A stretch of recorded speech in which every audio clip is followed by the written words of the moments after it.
There is this saying, நீங்க கேள்விப்பட்டிருக்கீங்களா அப்படின்னு தெரியல. Week times create strong men, strong men create good times, good times create week men, and week men create tough times, and tough times create strong மென். இது அப்படியே ஒரு cycle மாதிரி வந்து பார்த்தீங்க அப்படின்னா ரிப்பீட் ஆகிட்டே இருக்கும். நம்ம வாழ்ந்துட்டு இருக்கிறது அந்த மாதிரி ஒரு காலகட்டம். இன்னைக்கு நம்மளை சுற்றி இருக்கக்கூடிய வீக்கான மென் நிறைய பேர் படிச்சுட்டு இருக்க ஸ்டூடெண்ட்ஸ் நமக்கு வந்து பார்த்தீங்க அப்படின்னா ஒரு ரொம்ப டஃப்பான டைமை உருவாக்கிட்டு இருக்காங்க அப்படின்னு சொல்லலாம். இன்னைக்கு காலகட்டத்தில் அவ்வளோதான் பேசவும் முடியும் அதை பற்றி. இந்த மாதிரி ஒரு சுச்சுவேஷனில் நீட் எக்ஸாமுக்கு ப்ரிப்பேர் பண்ணணும் அப்படின்ற ஆசையே ஒவ்வொரு ஸ்டூடெண்ட்டுக்கும் அவங்களுடைய எண்ணத்துல இருந்து அவங்களுடைய கனவுகள்ல இருந்து மறைஞ்சிட்டு இருக்கு அப்படின்னு சொன்னால் கண்டிப்பாக அது தப்பாவாது இல்லை? உங்களில் நிறைய பேருக்கு வந்து பார்த்தீங்கன்னா நான் ஒரு டாக்டர் ஆகணும் அப்படின்னு ஆசைப்பட்டிருப்பீங்க. சின்ன வயசுலேருந்தே யாரு கேட்டாலும் டாக்டர் டாக்டர்னு தான் சொல்லியிருப்பீங்க. கண்டிப்பாக டாக்டர் தான் ஆக போகிறேன்றதுல உறுதியாக இருந்திருக்கலாம். ஆனால் கிட்ட நெருங்க நெருங்க உள்ள ஒரு டவுட் ஒரு சில பேருக்கு வர ஆரம்பிச்சிருக்கலாம். அப்படி இஃப் யூ ஃபீல் அப்படின்னா நீ அவ்வளோலாம் பயப்பட தேவையில்ல. உன் கூட நிற்கிறதுக்கு இங்கே ஒரு பெரிய படையே இருக்கு. அந்த படையை நான் உனக்கு பொறுமையாக அறிமுகப்படுத்துகிறேன். பட் அதுக்கு முன்னாடி இந்த போருக்கு நம்ம போகிறதுக்கு முன்னாடியே ஸ்டேட் போர்ட் பசங்கனாலே வந்து நீட் எக்ஸாமை கிளியர் பண்ண முடியாது அப்படின்னு சொல்லி இங்கே நிறைய பேர் நம்புறாங்க. இன்னைக்கும் நிறைய பேர் கொத்து கொத்தா, கொஞ்சம் நஞ்சம் இல்லை, கொத்து கொத்தா என்ட்ரன்ஸ் எக்ஸாம் கிளியர் பண்ணோம் அப்படின்னா அது சிபிஎஸ்சியிலே தான் முடியும் அப்படின்னு சொல்லி ஸ்டேட் போர்ட்ல இருந்து சிபிஎஸ்சிக்கு தாவிட்டு இருக்காங்க. நான் அவங்க யாரையுமே தப்பு சொல்லல. ஆனால் பிரச்சனை என்ன அப்படின்னா நம்ம ஒரு விஷயத்த கவனிக்க தவறிட்டோம். எஸ், ஒரு ரொம்ப முக்கியமான விஷயத்த நம்ம எல்லாருமே கம்ப்ளீட்டா மிஸ் பண்ணிட்டோம். அது என்ன அப்படின்னா ஸ்டேட் போர்டுக்கு நீங்க ப்ரிப்பேர் பண்ணணும், மன்னிக்கணும், நீட் எக்ஸாமுக்கு நீங்க ப்ரிப்பேர் பண்ணணும் அப்படின்னா அப்போ ஸ்டேட் போர்ட் சிலபஸ் தான் அதுக்கு பெஸ்ட். அதுவும் நம்ம தமிழ்நாட்டுடைய சமச்சீர் சிலபஸ் அதுக்கு ரொம்ப ரொம்ப பெஸ்ட். என்னையானியன் சார் சொல்றீங்க? அப்போ ஊர்ல இவ்வளவு கோச்சிங் சென்டர்ஸ் இருக்கு, நீங்களே ஒரு கோச்சிங் சென்டருக்கு தான் வேலை செய்கிறீங்க. இன்னும் இவ்வளோ ஸ்கூல்ஸ் இருக்குது, எல்லாம் சிபிஎஸ்சி மாறிட்டு இருக்காங்க, ஐசிஎஸ்சி மாறிட்டு இருக்காங்க. அப்போ அவங்கெல்லாம் இதை ஏன் செஞ்சிட்டு இருக்காங்க? புரியுது. இதை தான் நான் சொல்கிறேன். ஏன்னா இவங்க எல்லாருமே பெருசாக ஒரு விஷயத்த கவனிக்க தவறிட்டாங்க. அது என்னன்றத இந்த வீடியோவில் நான் உங்ககிட்ட ஷேர் பண்ணுறேன். அதுக்கப்புறம் நீங்கள் உங்களோட ஒப்பீனியன் என்ன அப்படின்றத எனக்கு கமெண்ட்ஸில் சொல்லலாம். சரியா? இந்த வீடியோவில் நம்ம என்னெல்லாம் பார்க்க போகிறோம். முதல்ல நீட் எக்ஸாமோட சிலபஸ் என்ன, அதுக்கும் ஸ்டேட் போர்டுக்கு ஏதாவது ஒத்து போகுதா, ஸ்டேட் போர்ட் பசங்களால நீட்டை கிளியர் பண்ண முடியுமா, அப்படி கிளியர் பண்ண முடியும்னா அது எப்படி பண்ணணும், அதுக்கான கம்ப்ளீட் ரோட் மேப் என்ன, இது எல்லாமே தான் நான் உங்ககிட்ட ஷேர் பண்ண போறேன்.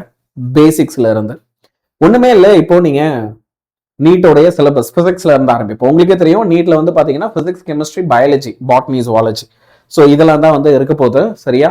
உங்களுக்கு 180 கேள்விகள் கேட்பாங்க. அந்த 180 கேள்விகளுக்கும் நீங்க பதில் அளிக்க வேண்டியிருக்கும். ஒரு ஆன்சர் நீங்க கரெக்டா பண்றீங்கன்னா அதுக்கு 4 மதிப்பெண் கிடைக்கும். அதே நேரத்தில் நீங்க தப்பா ஆன்சர் பண்றீங்க அப்படின்னா 1 மதிப்பெண் குறைக்கப்படும், இல்லையா? அப்படிப்பட்ட நீட் எக்ஸாம் நீங்க எடுத்துக்கிட்டீங்க அப்படின்னா அவங்களோட அபிஷியல் சிலபஸ், நீங்க போயிட்டு நீட் எக்ஸாம் சிலபஸ்ன்னு கூகுள்ல சர்ச் பண்ணா என்டிஏ உடைய அபிஷியல் வெப்சைட்டோடைய அபிஷியல் பிடிஎஃப் தான் உனக்கு முதல்ல வரும். நீ அதை டவுன்லோட் பண்ணி பாரு. அதை நீங்க டவுன்லோட் பண்ணி பார்க்கும்போது நீங்க என்ன கவனிக்கலாம் அப்படின்னா எந்த ஒரு இடத்துலையுமே என்சிஆர்டி தான் நீங்க படிக்கணும் அப்படின்னு அவங்க சொல்லி இருக்கவே மாட்டாங்க. நம்ப முடியலையா? நான் காட்டுறேன். சரியா? என்னது? நான் உனக்கு காட்டுறேன். இப்போ இந்த வருஷத்துக்கான நீட் சிலபஸ் வந்து பாத்தீங்க அப்படின்னா என்டிஏ வெளியிட்டு இருக்காங்க. சரியா? இங்கே உங்களுக்கு ஸ்கிரீன்ல நான் அதை கிட்ட கொண்டு வரேன். இதுல நீங்க ஃபுல்லா படிங்க. ஓகே, ஒரு இடத்துல கூட வந்து பாத்தீங்க அப்படின்னா அவங்க நாங்க சிபிஎஸ்சி உடைய என்சிஆர்டி சிலபஸை பேஸ் பண்ணி தான் இதுல கேள்விகள்லாம் வந்து கேட்க போறோம் அப்படின்றத எங்கேயுமே உங்களுக்கு சொல்லியிருக்க மாட்டாங்க. The examination strictly based on syllabus as finalized and notified by NMC. Okay, so என்எம்சியோட அறிவுறுத்தலின்படி அவங்க ஃபைனலைஸ் பண்ண ஒரு சிலபஸை நாங்கள் கீழே கொடுத்துருக்கோம் பாருங்கன்றாங்க. விச் இஸ் உங்களுக்கு என்ன சிலபஸ் சப்ஜெக்ட் வைஸா அப்படின்றத அழகா இங்க வந்து பாத்தீங்க அப்படின்னா உங்களுக்கு டாபிக்ஸா கொடுத்துருப்பாங்க. ஓகே, இந்த பிடிஎஃப்ல இப்போ பிசிக்ஸ்ல என்னென்ன இருக்கு, ஓகே, அதே மாதிரி வந்து கெமிஸ்ட்ரியில என்ன இருக்கு, பயாலஜில என்ன இருக்கு அப்படின்றத உங்களுக்கு அழகா டாபிக்ஸோட பிடிஎஃபா கொடுத்துருப்பாங்க. இப்ப என்னன்னா ஓகே, ஒரு விஷயத்துல நீங்க தெளிவா இருங்க. என்சிஆர்டில கூட இல்லாத நிறைய டாபிக்ஸ் 1-2 இல்ல தம்பி, 15-20 டாபிக் மேல அவங்க கொடுத்துருக்க அந்த அபிஷியல் பிடிஎஃப்ல இருக்கு. அதெல்லாம் சிபிஎஸ்சி புக்ல கிடையவே கிடையாது, தெரியுமா உங்களுக்கு அது? ஆனா அது எல்லாமே நம்மளோட ஸ்டேட் போர்ட் புக்ஸ்ல இருக்கு. ஈவன் சிபிஎஸ்சியில மிஸ் அவுட் ஆகிற டாபிக்ஸ் கூட நம்மளோட ஸ்டேட் போர்ட் புக்ஸ்ல கொடுத்துருக்காங்க. நீங்களுமே நம்மளனா பிடிஎஃப் டவுன்லோட் பண்ணி ரெஃபர் பண்ணி பார்க்கலாம். நானும் உங்களுக்கு அந்த டாபிக்ஸ் எல்லாத்தையும் இங்க லிஸ்ட் அவுட் பண்ணியிருக்கேன். சரியா? இப்போ பிசிக்ஸ் எடுத்துக்கோங்க. 11th நீ என்ன படிக்கிற? மெஷர்மெண்ட் சாப்டர் தானே உனக்கு ஃபர்ஸ்ட் சாப்டர். அதுதான் இங்க பிசிக்ஸ் அண்ட் மெஷர்மெண்ட்னு கொடுத்துருக்காங்க. Kinematics, laws of motion, work energy power, rotational motion, motion of system of particles இருக்கும் நமக்கு. அதுவும் இதுவும் ஒண்ணுதான். Gravitation, properties of solids and fluids, உனக்கு இது வந்து ப்ராப்பர்ட்டிஸ் ஆஃப் மேட்டர்னு இருக்கும். இங்க சாலிட்ஸ் லிக்விட்ஸ் தனியா பிரிச்சிருக்காங்க. Thermodynamics, kinetic theory, oscillations and waves. அப்படியே உங்களோட 11th ஸ்டேட் போர்ட் சிலபஸ் இங்க கவர் ஆகுதா? அப்படியே இப்போ இங்க 12th வா. Electrostatics, current, electricity, magnetic effect of current and magnetism, electromagnetic induction, alternating current, electromagnetic waves, optics வந்து ரே ஆப்டிக்ஸ், வே ஆப்டிக்ஸ் நமக்கு தனித்தனியா பிரிச்சிருக்கும். இங்க ஒன்னா இருக்கு. Twelve nature, atoms and nuclear, electronic devices and கடைசியா எக்ஸ்பெரிமெண்டல் சிவில்ஸ், விச்சஸ் நீங்க அந்த ப்ராக்டிகல்ஸ் எல்லாம் சரிங்களா, அதுல இருந்து வர கேள்வி. லிட்ரலி ஸ்டேட் போர்ட் சிலபஸ் தான் உனக்கு பிசிக்ஸ்ல இங்க அப்படியே கவர் ஆகுது. அதே மாதிரி தான் உனக்கு கெமிஸ்ட்ரி எடுத்துக்கிட்டீங்க அப்படின்னா அப்போ உங்களுக்கு இங்க இருக்கக்கூடிய டாபிக்ஸ் வந்து some basic concepts in chemistry, atomic structure, chemical bonding and molecular structure, chemical thermodynamics, solutions, equilibrium, redox reactions and electrochemistry, chemical kinetics, இதெல்லாம் பிசிக்கல் கெமிஸ்ட்ரியில. இன்ஆர்கானிக் வந்தீங்க அப்படின்னா classification of elements and periodicity and its properties, p block elements, d and f block elements, coordination, compounds. நீங்க என்ன கவனிக்கலாம் அப்படின்னா அந்த சாப்டர்ஸோட order தான் நமக்கு மாறி இருக்கே தவிர பெருசா இங்க வந்து பாத்தீங்கன்னா சிலபஸா எதுவும் மாறல. Purification and characterization of organic compounds, some basic concepts, hydrocarbons, organic compound containing halogens, organic compound containing oxygen, nitrogen, biomolecule, principle related to practical chemistry. இதுல தான் அவங்க அந்த பிடிஎஃப்ல டாபிக்ஸா கொடுத்துருக்காங்க. பயாலஜி எடுத்துக்கிட்டீங்கனாலும் சிமிலர். நமக்கு எல்லாமே நம்மளோட 12th ஸ்டேட் போர்ட்ல இருக்கிற சிலபஸ் தான். ஸோ நீ என்ன புரிஞ்சுக்கணும் அப்படின்னா நம்மளோட state board syllabus equals to 99% of NEET syllabus. புரியல யானியன் சார் என்ன? டேய் நல்லா கவனி. 99% ஆஃப் நீட் சிலபஸ் இருக்கு இல்லையா, அது முழுக்க முழுக்க உனக்கு வந்து எங்க கவர் ஆயிடுது? ஓகே, அப்படின்னா ஸ்டேட் போர்ட்லயே கவர் ஆயிடுது. ஸோ ஸ்டேட் போர்டை உன்னோட புத்தகத்தை நீ ஒழுங்கா படிச்சனா நீ நீட்டுக்கு தனியா எங்கேயும் போய் லட்சமா செலவு பண்ணணும்னு எந்த அவசியமும் கிடையாது. இதை புரிஞ்சுக்கும் every one of you. Sir நான் இப்போ 11th நீட் ப்ரிப்பேர் பண்ணணும்னு நினைக்கிறேன். நான் வந்து ஒரு 12th படிக்கிற ஸ்டூடெண்ட், நான் நீட் ப்ரிப்பேர் பண்ணணும்னு நினைக்கிறேன். 10th சார் நான் இப்போலேருந்தே நீட்டை பற்றி நான் யோசிக்கிறேன். ஒரு விஷயத்த நல்லா புரிஞ்சுக்கும். ஆனால் எப்படி இப்போ நான் ஸ்டேட் போர்டை படித்தா என்னால் மார்க் எடுக்க முடியுமா அப்படின்னா ஹவு டு ப்ரிப்பேர் நான் உனக்கு எல்லாத்தையும் அழகா 3 லெவல்ஸ்ல சொல்லித்தரேன். Level 1, level 2, level 3. நீ என்ன செய்யணுன்றத நான் சொல்றேன், நல்லா கவனிச்சு கேளு. லெவல் 1 ப்ரிப்பரேஷன் வந்து என்ன? உன்னுடைய ஸ்டேட் போர்ட் புக்கை நீ லைன் பை லைன் மாஸ்டர் பண்ணியிருக்கணும். இப்போ நீ யோசிச்சு பாரு, உன்னோட ஸ்டேட் போர்ட் புக்ஸை நீ ப்ராப்பரா மாஸ்டர் பண்ணிட்ட அப்படின்னாலே உனக்கு பப்ளிக் எக்ஸாம்லயும் நல்ல மார்க் கிடைக்கும், நீட்லயும் நல்ல மார்க் கிடைக்கும். நான் நீட்ல தோத்துட்டா என்ன பண்றது? பயம் இருக்குல்ல. பப்ளிக் ஒன்ன காப்பாத்தும், புரியுதா? பப்ளிக் ஒன்ன ஸ்டில் காப்பாத்தும். நான் சொல்ற மெத்தட்ல நீ ஃபெயிலே ஆக மாட்டேன். நீ ஃபர்ஸ்ட் பொசிஷனுக்கு போலாம், செகண்ட் பொசிஷனுக்கு போலாம், ஆனா யூ வில் நாட் லூஸ், தோத்து போக மாட்டேன். புரியுதா? அப்போ ஸ்டேட் போர்ட் புக்ஸ் முதல்ல லைன் பை லைன் படிங்க. அதுவே உங்க பப்ளிக் மார்க்ஸை கேரண்டி பண்ணிடும். அதுவே உனக்கு ஒரு பெரிய கான்ஃபிடன்ஸ் தரும் நீட் படிக்கிறதுக்கு. இப்போ உங்களுக்கு புக்ல 1 மார்க் கொஸ்டின்ஸ் கொடுத்துருப்பாங்க இல்லையா? டூ யூ நோ நிறைய பாக்ஸஸ் எல்லாம் இருக்கும். இதெல்லாம் உட்காந்து படி, சால்வ் பண்ண கத்துக்கும். இதெல்லாம் நீ சால்வ் பண்ண கத்துக்கிட்டேன்னா உன்னோட ப்ராப்ளம் சால்விங் ஸ்கில்ஸ் இம்ப்ரூவ் ஆகும். ஏன்னா நீட்ல உனக்கு அந்த மாதிரி கேள்விகள் தான் அதிகமா வரப்போகுது. உன் புக்ல எக்ஸாம்பிள்ஸ் கொடுத்துருக்காங்க, எக்ஸசைஸ் கொடுத்துருக்காங்க, மேக்ஸ்ல தியரம்ஸ்லாம் இருக்குன்னா உட்காந்து சால்வ் பண்ணு, மனப்பாடம் பண்ணாத. ஆன்சர்ஸ் மட்டும் சும்மா மெமரைஸ் பண்ணிட்டு போவாத. ஏன் வருது, எப்படி வருதுன்றத புரிஞ்சுபடி. இது உன்னுடைய நீட் ப்ரிப்பரேஷனுக்கு ரொம்ப பெரிய அளவுல ஹெல்ப் பண்ணும். அடுத்து லெவல் 2க்கு வரும். லெவல் 2 என்ன தெரியுமா? இது ஸ்டேட் போர்ட்ல எல்லாத்தையும் நீ தெளிவா படிச்சிடலாம். இப்ப நான் சொன்னதை நீ ஸ்டேட் போர்ட்ல செஞ்சனாலே கண்டிப்பா ஸ்டேட் போர்ட்ல எல்லா சப்ஜெக்ட்லயும் நீ 95 மேல எடுக்க ஆரம்பிச்சிருவ. இப்ப அதுக்கு அப்புறம் தான் நீ என்ன செய்யணும் அப்படின்னா லெவல் 2க்கு வரணும்.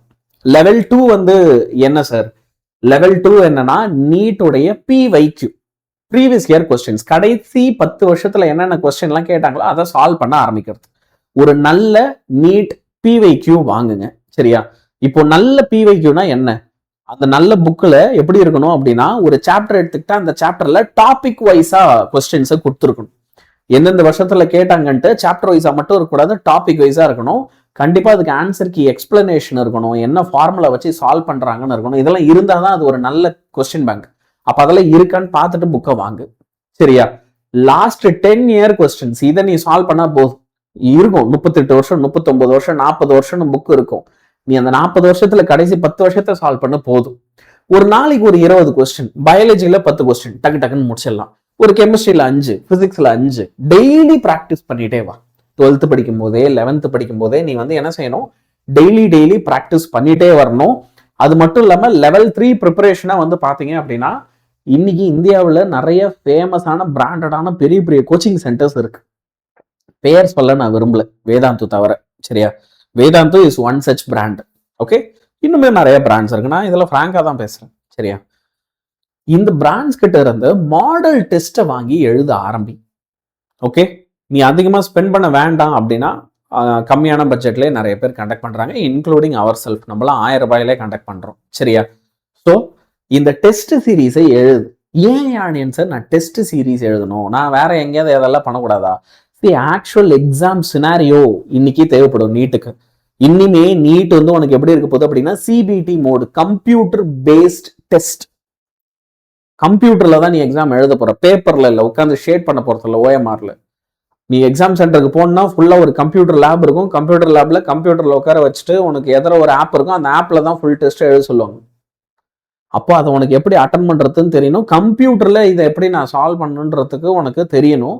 அப்போ அதுக்கு நீ கண்டிப்பா டெஸ்ட் சீரீஸ் கண்டிப்பா இந்த வருஷம் எடுக்க தான் வேணும். நீ நீட் ப்ரிப்பேர் பண்ண போறேன்னா 11th டெஸ்ட் சீரீஸ் அட்டன் பண்ணணும், 12th டெஸ்ட் சீரீஸ் அட்டன் பண்ணணும். நீ ரிப்பீட் பண்றேன்னா ரிப்பீட் பண்ணும்போதே டெஸ்ட் சீரீஸ் அட்டன் பண்ணணும்.